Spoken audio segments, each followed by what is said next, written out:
হত্যার মতো জঘন্য সব অপকর্ম করেছে বনী ইসরায়েল। এজন্য তারা বারবারই লাঞ্ছিত, অপমানিত, ধ্বংস ও বিতাড়িত হয়েছে।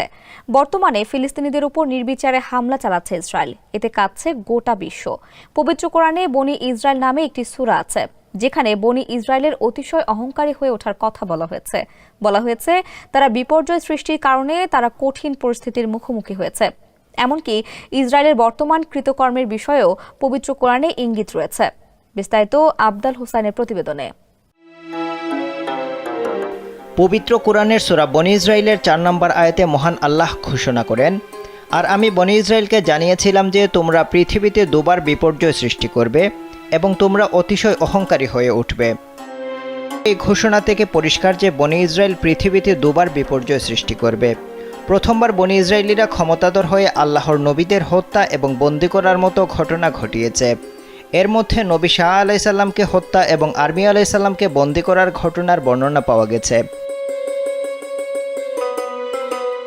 এর শাস্তিস্বরূপ মহান আল্লাহ বেবিলনের অগ্নিপূজক শাসক বখতে নাসরকে ইহুদিদের ওপর আধিপত্য দান করেন। খ্রিস্টপূর্ব প্রায় 600 সালে বখতে নাসর নির্বিচারে ইহুদিদের হত্যা করেছিল এবং বহু সংখ্যক ইহুদিকে দাস বানিয়েছিল।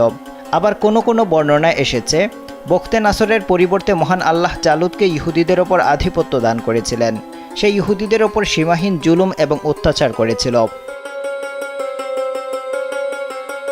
এরপর আবারও ঘুরে দাঁড়ায় ইসরায়েলিরা। এ বিষয়ে সূরা বনী ইসরাইলের 6 নম্বর আয়াতে বলা হয়েছে, অতঃপর আমি তাদের বিরুদ্ধে তোমাদের জন্য যুদ্ধের পালা ঘুরিয়ে দিলাম, অর্থাৎ বিজয় দান করলাম। তোমাদের ধন সম্পদ সন্তান সন্ততি দ্বারা সাহায্য করলাম এবং তোমাদের করলাম সংখ্যাগরিষ্ঠ। অর্থাৎ বখতে নাসর জালুতের জুলুমের পর মহান আল্লাহ আবারও বনী ইসরায়েলকে ক্ষমতাধর করেন।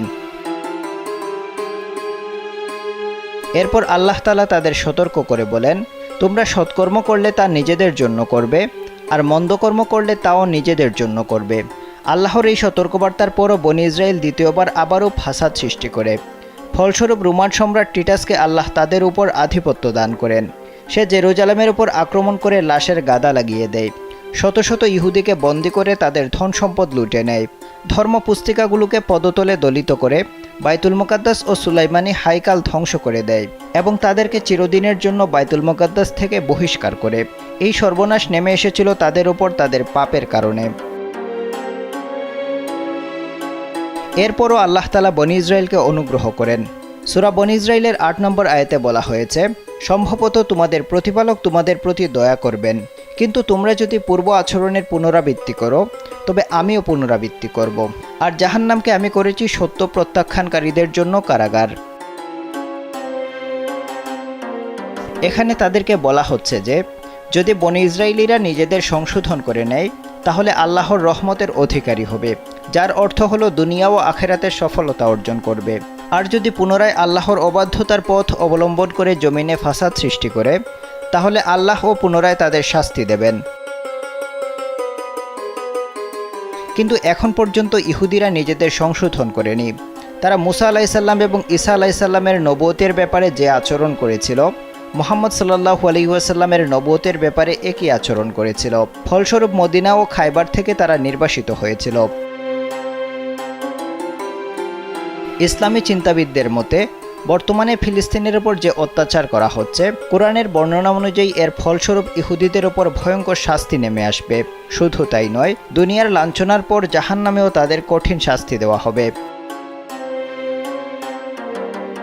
আবদাল হুসাইন, কালবেলা।